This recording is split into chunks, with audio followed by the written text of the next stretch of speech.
Papito Dios, en esta noche te damos gracias porque es un día más, Señor, especial para ti. Cada día nuevas son tus misericordias. Hoy nos diste vida, nos diste salud, nos das esperanza, nos das el trabajo, el amor, la familia, el alimento.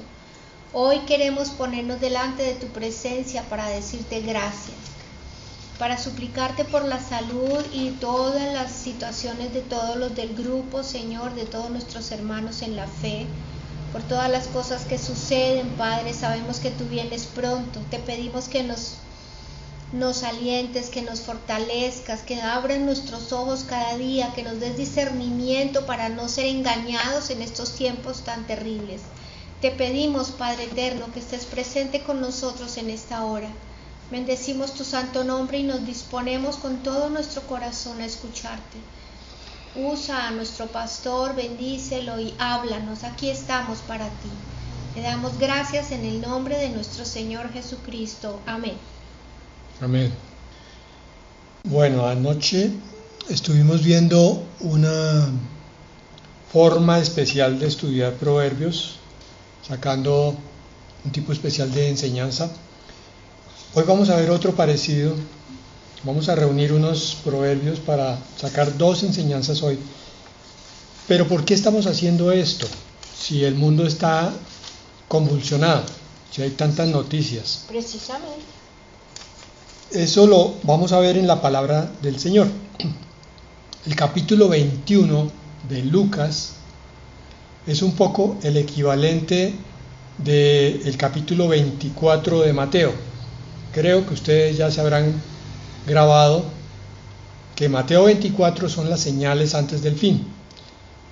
El pasaje paralelo está en Lucas 21. Allí hay dos versículos que nos van a aclarar qué es lo que nosotros hacemos aquí. ¿Por qué no nos enfocamos en dar palabras sobre la pandemia o cosas por el estilo? Miren, en el versículo 28, Lucas 21, 28, dice: cuando estas cosas comiencen a suceder, erguíos y levantad vuestra cabeza, porque vuestra redención está cerca. Amén. Esta palabra es una exhortación para no ponernos a mirar con demasiado énfasis las cosas que están ocurriendo en la tierra, sino levantar la mirada a las cosas del cielo. Esto es como cuando en la Segunda Guerra Mundial ocurrió algo muy particular con Estados Unidos. Estados Unidos se demoró en entrar en la guerra, pero cuando ellos vieron que la amenaza alemana, italiana y japonesa estaba aumentando, empezaron los entrenamientos de los reclutas que probablemente irían algún día a la guerra. Efectivamente, llegó la declaración de guerra y les tocó mandar a todos estos soldados preparados. Cuando la guerra empezó a cobrar vidas entre los soldados, entonces hubo necesidad de adiestrar rápidamente más reclutas y soldados. Los sargentos les daban un entrenamiento intensivo, pero no se hablaba mucho de lo que ocurría en Europa. Es lo mismo que pasa en la iglesia del Señor. Estamos en guerra contra el diablo. El diablo está devastando el mundo, pero nosotros como soldados de Cristo entonces nos entrenamos en nuestra fortaleza interior, fortaleza espiritual, a través de la palabra de Dios. Eso lo dice también en el versículo 36, dice allí, de Lucas 21. Velad pues, orando en todo tiempo, que seáis tenidos por dignos de escapar de todas estas cosas que vendrán y de estar de pie delante del Hijo del Hombre. Amén. Ese versículo quiere decir que los que están esperando la venida del Señor se santifican para ser dignos a los ojos de Dios. Y la santificación es todo lo que estamos haciendo, mirando nuestras vidas para sacar las cosas que no le agradan al Señor. Ahora sí, entramos entonces en el capítulo 19 de Proverbios, terminamos lo que empezamos ayer. Saltemos al versículo 27, Proverbios 19, 27, dice: cesa, hijo mío, de prestar oído a enseñanzas que te hacen divagar de la sabiduría. Ese versículo ni más ni menos está diciendo que tenemos que ser cuidadosos con lo que introyectamos, lo que metemos dentro de nuestro ser, de nuestra cabeza, de nuestro espíritu, porque hay enseñanzas que pueden alterar nuestra fe. Esto se refiere tanto a falsas doctrinas como a saturarnos de muchas noticias terrenales. Debemos estar enterados de lo que está pasando, pero no obsesionados. Lo que sí debiera ser una obsesión en nuestra vida es aprender rápidamente de la palabra para crecer espiritualmente. Porque una buena comprensión de la palabra, es lo que está diciendo ese versículo, es transformadora de tu vida. Amén. La palabra junto con la obra del Espíritu Santo es lo que te va santificando. Por eso vemos tanta palabra cada vez que nos reunimos. O en los devocionales se hace lo mismo. Se manda palabra para que el Espíritu asimile la enseñanza del cielo. Bueno, ayer vimos la toma de decisiones como tema, tratando de sacar algunos versículos de Proverbios 19. Hoy vamos a ver una primera cuestión, que es una pregunta que de pronto algunos nos hemos hecho. ¿Por qué hay pobres en el mundo si Dios es justo? Vamos a ver en Proverbios 19 que allí hay 5 versículos que nos hablan de los pobres o del pobre. Proverbios 19:1: más vale pobre e intachable que necio y embustero. Desde el punto de vista de Salomón, el sabio, y desde el punto de vista espiritual, es mucho mejor no tener casi nada materialmente, pero ser íntegro espiritualmente, ser de una sola pieza. Ya hemos dicho que la integridad es la unión del cuerpo, el alma y el espíritu, todos en una sola dirección. Lo que yo digo es lo que pienso, es lo que creo, es lo que hago. Hago lo que creo y lo que pienso.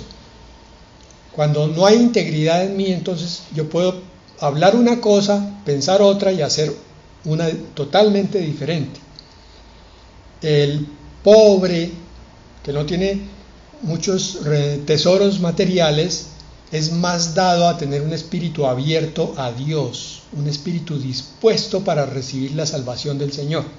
En cambio, cuando se tienen todos los recursos materiales y abundancia de ellos, el corazón del hombre cae en una especie de falso contentamiento y cree que no necesita más allá de esas cosas materiales, muchísimo menos necesita de Dios. Se vuelve arrogante y soberbio. Proverbios 19:4 dice: con las riquezas aumentan los amigos, pero al pobre hasta su amigo lo abandona. Estábamos hablando de justicia e injusticia. Como estamos viendo las cosas en este versículo, hay mucha injusticia con respecto al que no tiene recursos económicos, al que no es un potentado, al que no tiene una fortuna que lo respalde. Le cuesta conseguir amigos sinceros, igual al rico, pero al pobre no le van a tender la mano fácilmente. Muchas veces cuando la persona ha tenido recursos y los pierde, también pierde supuestos amigos, se van con los tesoros. Proverbios 19:7 es continuación de ese: si al pobre lo aborrecen sus parientes, con más razón lo evitan sus amigos. Aunque los busca suplicante, por ninguna parte los encuentra. En este mundo de apariencias y de mentiras, cuando se encuentra una persona con recursos, también se ve que empiezan alrededor de él a zumbar como moscas los supuestos amigos.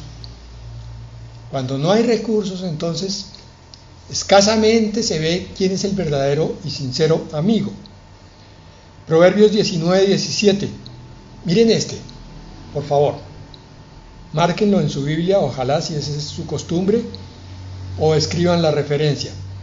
Servir al pobre es hacerle un préstamo al Señor. Dios pagará esas buenas acciones. Cuando alguien saca de lo suyo, de su tiempo, de su esfuerzo, de su palabra de consuelo, de su dinero, de sus recursos materiales y le da a un necesitado,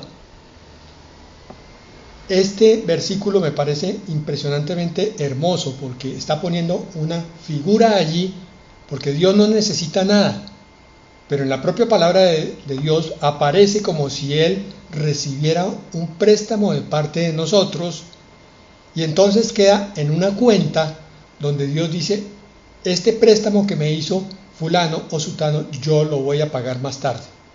Ay, qué bonito. Y el Señor entonces viene con bendición sobre el que dio el préstamo. Lo hermoso de esto es que esa plata que uno le dio al necesitado no es de uno, es de Dios.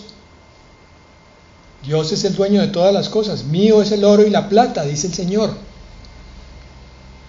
Nosotros somos apenas administradores, pero cuando nos comportamos como si fuéramos dueños, en ese sentido que damos de lo que es nuestro, siendo buenos administradores, Dios nos honra y nos premia. Amén. Por eso dice la palabra que Dios ama al dador alegre. Por eso dice la palabra que el que siembra abundantemente cosechará también abundantemente. Sembrar es mucho más que solo compartir el Evangelio, porque se necesita que la persona a veces sienta una mano de apoyo. Así es. Yo esta mañana mandé un mensaje a Telegram sobre una persona que está muy necesitada, y pues me atendió uno, pero el resto no me ha contestado nada. Dios lo bendiga. Insisto otra vez sobre que uno puede dar, así sean 10,000 pesos. Es muy fácil hoy en día con los medios electrónicos. No es sino bajar una aplicación, se llama Neki, y a través de ella mandarle a la persona que está necesitando. Se comunican conmigo y yo les mando el teléfono de esa persona para que lo hagan directamente, no a través de mí, sino directamente a la persona, para que ella reciba y ustedes sepan que le llegó a quien lo necesita. Así que estoy apelando al buen corazón, el corazón generoso, al corazón que entiende este versículo. Servir al pobre es hacerle un préstamo al Señor. Qué hermosura. Y Proverbios 19:22 nos recalca también de lo mismo. Una satisfacción es para el hombre hacer misericordia, y mejor es un pobre que un mentiroso. El hombre que hace un bien a otro va a tener tranquilidad de conciencia, paz en su corazón y un sueño tranquilo. Estos 5 versículos que hablan del pobre están ahí no por casualidad. Podríamos pensar, bueno, ¿y por qué? Porque el Señor está adiestrándonos a cada uno de nosotros para que se desarrolle un corazón como el del Señor Jesucristo. Un corazón generoso y misericordioso, un corazón de servicio. Que salga de nosotros el corazón duro, de piedra, el corazón que no se duele con el mal ajeno, el corazón que solamente piensa en retener cosas para sí mismo, pero no quiere soltar nada para un necesitado. ¿Por qué el Señor quiere formar en nosotros ese corazón? Por una sencilla razón, porque Dios podría hacer lo siguiente: desde su trono celestial, Él ver al necesitado y mandarle directamente lo que necesita. Pero la creación que Él hizo es de tal manera que hay una continua colaboración de todas las partes. Solamente el ser humano es el que se va volviendo muchas veces egoísta y desprendido. Pero cuando el Señor llega a renovar nuestra vida, quiere que tomemos ese corazón también nuevo, el corazón de servicio, el corazón que nos bendice primeramente a nosotros, bendiciendo a otros. Es que a veces hay una miopía espiritual donde creemos que cuando estamos sacando del bolsillo es que estamos perdiendo, y no es así, es todo lo contrario. Estamos haciendo un bien, pero estamos ganando nosotros. Vamos a complementar entonces esos 5 versículos de Proverbios con otra palabra que habla sobre el porqué de la misericordia. Santiago 2, 5 al 9. Epístola de Santiago. 2:5. Hermanos míos, amados, oíd. ¿No ha elegido Dios a los pobres de este mundo para que sean ricos en fe y herederos del reino que ha prometido a los que lo aman? Bueno, entonces estamos llegando a un versículo que nos muestra aquí un misterio. El misterio es que Dios, que todo lo ve desde la eternidad, permite que haya pobres en el mundo con un propósito. Y el primero está aquí. Él ha elegido a estos pobres para que pasando dificultades en este mundo lleguen a ser ricos, dice la palabra, en fe y herederos del reino. Lo que decía yo hace unos minutos, es más fácil que el pobre reciba las buenas nuevas que el que tiene un corazón de potentado. Y necesariamente aquí a veces se ven contradicciones. A veces vemos gente que no tiene nada materialmente, pero que es miserable en su corazón. Y al contrario, de vez en cuando también vemos alguno que otro que anda en cierta abundancia o en bastante abundancia y sin embargo tiene un corazón generoso. Aquí no hay una regla del 100%. Es el corazón. Finalmente, es la esencia del corazón lo que marca todo. Pero, insisto, la pobreza facilita.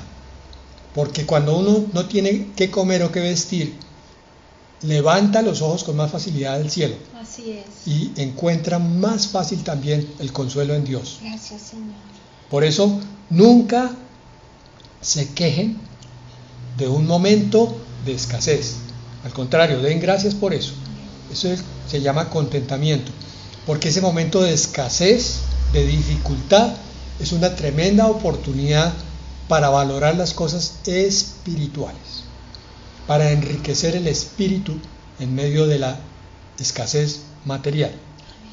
Santiago 2:6. Pero vosotros habéis afrentado al pobre. Santiago se está dirigiendo a una iglesia cristiana y les está diciendo: cristianos, ustedes han afrentado a los pobres. Y para que entiendan qué es eso, dice: ¿no os oprimen los ricos y no son ellos mismos los que os arrastran a los tribunales? ¿Acaso no son los que tienen todo, los que se burlan de ustedes, los que se jactan de que ustedes no tienen nada y además de eso los demandan? Santiago 2:7. ¿No blasfeman ellos el buen nombre que fue invocado sobre vosotros? ¿Cuál Dios? Yo no necesito ningún Dios, es lo que dice la mayoría de los ricos. 2:8. Si en verdad cumplís la ley suprema conforme a la Escritura, amarás a tu prójimo como a ti mismo, bien hacéis. El servicio al pobre es ni más ni menos que la ejecución del gran mandamiento que nos dejó el Señor Jesucristo cuando dijo: amarás al Señor tu Dios con todo tu corazón, con toda tu mente, con toda tu alma y con todas tus fuerzas, y a tu prójimo. Amar al prójimo no es solamente decirle: hermano, yo voy a orar por usted. Sí, está bien, ore por el hermano necesitado, pero si usted cree que tiene algo que le pueda servir, así tenga usted que despojarse momentáneamente, hágalo, porque ese es el mandamiento en acción, la palabra puesta en obra. Lo demás es solo teoría bonita. Iglesias con muchísimos creyentes, cristianos, que no sacan de lo suyo, no sacan de su tiempo, ni de su corazón, ni de su bolsillo. para servir a los que están necesitados. Les cuento que necesitados no son solamente los que no tienen recursos materiales. Hay quienes tienen recursos y están tremendamente hambrientos en su espíritu. Sí, sí. Su corazón está muy herido. Espiritualmente. Vamos a ver más adelante que el Señor nos va poniendo personas así para que hagamos las buenas obras. A trabajar a ellos. Lucas 16:19. ¿Qué estamos aprendiendo, hermanos? A ser misericordiosos en el tiempo que queda. Porque si somos misericordiosos y generosos, estamos santificándonos. El egoísmo, la flojera, la pereza, la avaricia no son de ningún santo. Lucas 16:19 es la parábola del rico y de Lázaro, que la traigo para explicar por qué Santiago decía: no ha elegido Dios a los pobres de este mundo para que sean ricos en fe y herederos del reino. Entonces Lucas 16:19 dice: había un hombre rico que se vestía de púrpura y de lino fino y hacía cada día banquete con esplendidez. Este botaba la casa por la ventana invitando amigos. Vean la contradicción: amigos pero del dinero, no sinceros. Versículo 20. En contraste, había también un mendigo llamado Lázaro que estaba echado a la puerta de aquel, del rico, y lleno de llagas. No solo era pobre, no solo tenía hambre, sino que además tenía una tremenda enfermedad en su piel, en su cuerpo. Y en el 21 dice: y ansiaba saciarse de las migajas que caían de la mesa del rico. Estaba hambriento. Y aún los perros venían y le lamían las llagas. ¿Se pueden imaginar semejante miseria? Donde no tenía ni un médico que le formulara algo para su piel, sino que los perros eran los que venían, terrible, a lamerle esas llagas. Quizá le rascaban, de pronto le daban un poco de alivio, o al contrario le alborotaban todo más. Pero es que es un cuadro muy dramático, muy, muy fuerte, de lo que puede llegar a ser la necesidad de alguien. Versículo 22. Aconteció que murió el mendigo y fue llevado por los ángeles al seno de Abraham. Esto es antes de que Cristo muriera en la cruz, por tanto los muertos todavía no tenían la puerta del cielo abierta. Iban al seno de Abraham, un sitio de reposo. Y murió también el rico y fue sepultado. Versículo 23. Y en el Hades, el sitio de los muertos, alzó sus ojos, estando en tormentos, y vio de lejos a Abraham y a Lázaro en su seno. Entonces, 24, él dando voces dijo: Padre Abraham, ten misericordia de mí. Ahora pide misericordia cuando él nunca la tuvo. Y envía a Lázaro para que me moje la punta de su dedo en agua y refresque mi lengua, porque estoy atormentado en esta llama por toda la eternidad. Había dolor físico, por lo menos en la descripción de esta parábola que hizo el propio Señor Jesucristo. Debemos creer que el sufrimiento era terrible y real, porque si lo habló el Señor, tiene que ser totalmente verdad. Y aquí viene la conclusión, porque vamos a leer solamente hasta ahí. Versículo 25. Pero Abraham le dijo, mire, aquí está la explicación: Hijo, acuérdate que recibiste tus bienes en la tierra. Todas las bendiciones que iba a tener el rico las recibió en la tierra. Y Lázaro también males. Ahora viene la ley de la compensación. Pero ahora el que sufrió en la tierra está consolado aquí. Y tú que la pasaste también en la tierra, estás atormentado. Debemos entender esta palabra como un consuelo que recibimos de parte del Señor directamente, cuando tenemos escasez de muchas cosas. Lo que ocurre es que tenemos que aprender a desarrollar nuestra visión espiritual, tal como la ve Dios. Nuestra visión no tiene que ser solamente sobre las cosas de este tiempo, sino entender que nuestra vida va a continuar después de la muerte o del rapto. Y que si ahora estamos pasando momentos difíciles, vendrá la ley de la compensación para nosotros allá. Amén. Y esto no solo es aplicable a la pobreza, sino a todas las pruebas, dificultades que tiene que pasar el creyente, el cristiano, que es necesario que entremos al reino de los cielos a través de muchas tribulaciones, está escrito. E incluso el cristiano debe entender que esta compensación es lo que le debe mantener con la cabeza erguida en caso de que le toque sufrir martirio. Son varias las voces que se están levantando hoy en día para advertir que la iglesia cristiana pronto, muy pronto va a ser perseguida a nivel mundial. Pues Dios quiera que el arrebatamiento llegue antes, pero si no llegara, sino un poco después de empezada cierta persecución, nos preguntamos quiénes estarían de pie allí ante eso, esperando su redención en la vida eterna. Es por eso que nos preparamos con estas palabras, hermano, con la palabra de Dios, para que nuestro corazón esté fortalecido en caso de que vengan las fuerzas del mal, de la oscuridad, a hacer persecución a los verdaderos hijos de Dios. Aquí se va a saber quién es quién. Aquí los que han dicho que son cristianos, pero en realidad son solamente simpatizantes, ellos van a dar su brazo a torcer rápidamente y se van a asustar, y se van a ir antes de que los amenacen o los maten. Y solo los verdaderos creyentes son los que se van a poder mantener firmes porque han conocido la palabra y han sabido que la muerte no es el fin de todo, apenas el principio. Es el comienzo de todo. Tito 3:14. Y aprendan también los nuestros a ocuparse en buenas obras para los casos de necesidad, para que no sean sin fruto. Esta palabra nos está diciendo que cuando nosotros servimos a alguien, estamos dando fruto. Estamos finalmente en la etapa de madurez cristiana. El fruto no lo da un árbol, sino si ya está en completo desarrollo. Y lo mismo ocurre con el creyente.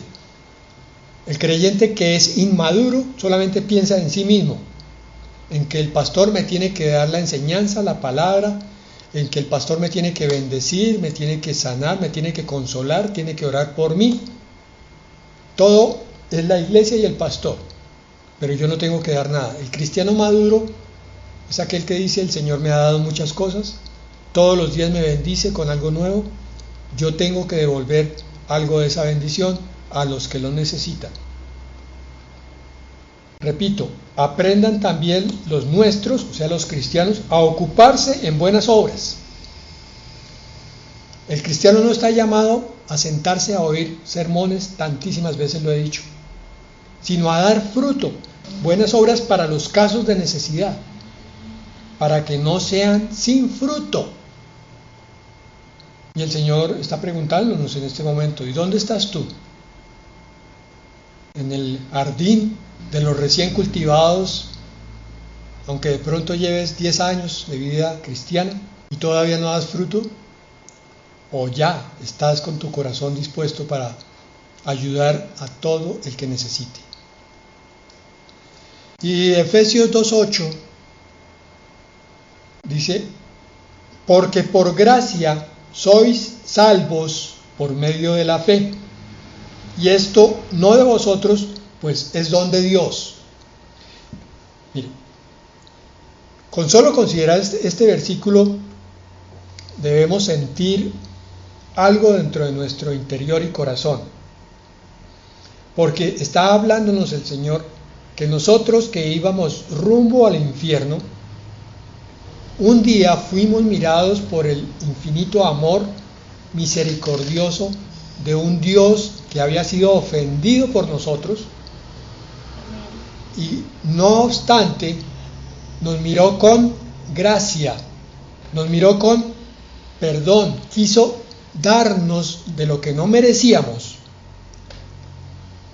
valga decir, nuestro egoísmo, nuestro orgullo, nuestros resentimientos, nuestros pecados ocultos, nuestra soberbia, nuestra rebeldía, que nos creemos mejor que los demás, y eso sin contar una cantidad extraordinariamente larga de pecados. El Señor entonces, solamente porque nos dijo, tú puedes creer en el Salvador, al decir sí, por fe, entonces nos da un regalo completamente inmerecido que no tiene nada que ver con nosotros ni con nuestros méritos. Pues es don de Dios, y es lo que viene a decir en el versículo 9, no por obras, no por nada que tú hayas hecho, no porque seas bonito, feo, que seas simpático o antipático, no porque hayas hecho el bien a varias personas o no hayas hecho ningún bien, por nada de eso, para que nadie se gloríe, para que todo el mundo llegue en humildad a los pies del Señor a decirle, gracias Señor por semejante regalo. Yo iba rumbo a la perdición, yo iba no solo al infierno, sino a una vida de desastre aquí, iba a tener un matrimonio completamente arruinado por mi egoísmo, pero tú viniste a darme de tu amor para entender que podía vivir, construir una familia de forma diferente, en forma productiva. Me diste paz, Señor, me das sentido de vida, me das esperanza. Gracias, Señor, por todo eso. Gracias por tu infinita bondad. Amén, amén. Gracias, Señor, por tocarme a mí de tantas maneras. Gracias, Señor. Sin merecerlo. Gracias, Señor, porque estás con tu corazón siempre abierto para que yo venga a ti y hable contigo y tú hables conmigo. Gracias, Señor, porque yo estaba aburrido en la religión y ahora tú me muestras una relación completamente directa y personal contigo. Tantas bendiciones, Señor. Gracias porque hoy entiendo que el desayuno, el almuerzo y la comida no son cosas que llegan accidentalmente a mi mesa o que llegan por mi trabajo o que llegan porque alguien me las dio, sino que eres tú el que me las da. Tú, Señor. Gracias. Que mi vida, tú la sostienes, Señor. Ahora viene la conclusión de esa gratitud, Efesios 2:10, porque somos hechura suya, creados en Cristo Jesús para buenas obras. Si es verdad que estamos agradecidos con Dios, entonces de gracia recibimos, ahora de gracia damos. Las cuales Dios preparó de antemano para que anduviésemos en ellas. No solo el Señor nos llama a salvación, sino que además nos muestra un camino en el cual vamos a recoger una herencia incorruptible, dice la palabra, que es el reino de los cielos, toda la herencia que va a recibir el Señor Jesucristo, pero aquí en esta tierra, además de todo eso, además del perdón, de la bendición, el Señor nos tiene preparadas las obras, las va poniendo adelante, un poquito adelante de que lleguemos, va poniendo a la persona específica que se va a encontrar con nosotros para comentarnos que está necesitada, para que nosotros podamos ejercer esa gracia que Dios ya nos dio. Dice así, entonces, creados en Cristo Jesús para buenas obras. Para eso te creó el Señor, las cuales Dios te preparó de antemano para que tú andes en ellas. La próxima vez que encuentres a un necesitado, míralo bien y piensa que ese necesitado lo trajo el propio Señor, tu propio Dios lo puso ahí, no fue una casualidad, porque el Señor quiere que tu corazón se vuelva servicial y generoso, para que se parezca cada vez más al corazón de su Hijo Jesucristo, de forma tal que te santifiques y entonces cuando Él venga encuentre una iglesia limpia, sin arruga, sin mancha ni cosa semejante. Qué hermoso es el Señor. Amén. Bello. cómo hace las cosas con tanta belleza, y necesitamos definitivamente abrir los ojos a la sabiduría para verlas, porque hemos malgastado muchos años de nuestra vida pasando junto a bendiciones y no las vimos. Es el tiempo de abrir los ojos a las bendiciones que Dios tiene puestas adelante, pero no pensemos que bendiciones solamente lo que nos llega a nosotros como regalo para enriquecernos más, para aumentar nuestros haberes. Bendición también es las buenas obras que podemos hacer, porque con ellas crecemos interiormente. Iba a tocar otro tema, pero no alcanzo, entonces dejamos ahí por hoy. Bendito Señor, muchas gracias por habernos alcanzado para ti, Señor, para esas buenas obras que tú de antemano ya tienes preparadas para nosotros, Señor. Gracias porque nos redimiste y porque pase lo que pase en este mundo, nosotros no miramos las circunstancias. Nosotros somos ciudadanos del cielo. Nosotros estamos esperando esa gloriosa esperanza que tenemos de ser arrebatados por ti, Señor, de ser rescatados. Amén, Señor. Nosotros no tenemos por qué vivir con temor ni angustiados por las cosas que se comentan, que están sucediendo, que ya están pasando en el mundo, porque cuanto más suceden, más pronto está nuestra venida. Debemos levantar nuestras cabezas, erguir nuestras cabezas, porque sabemos que el Señor pronto viene a rescatarnos y a salvarnos. Ayúdanos, Señor, a trabajar para ti, a ser generosos, a gastarnos en la obra tuya. Afuera hay mucha gente que no te conoce, que tienen angustia, que tienen miedo, que están en desesperación, y tú nos has consolado, Señor.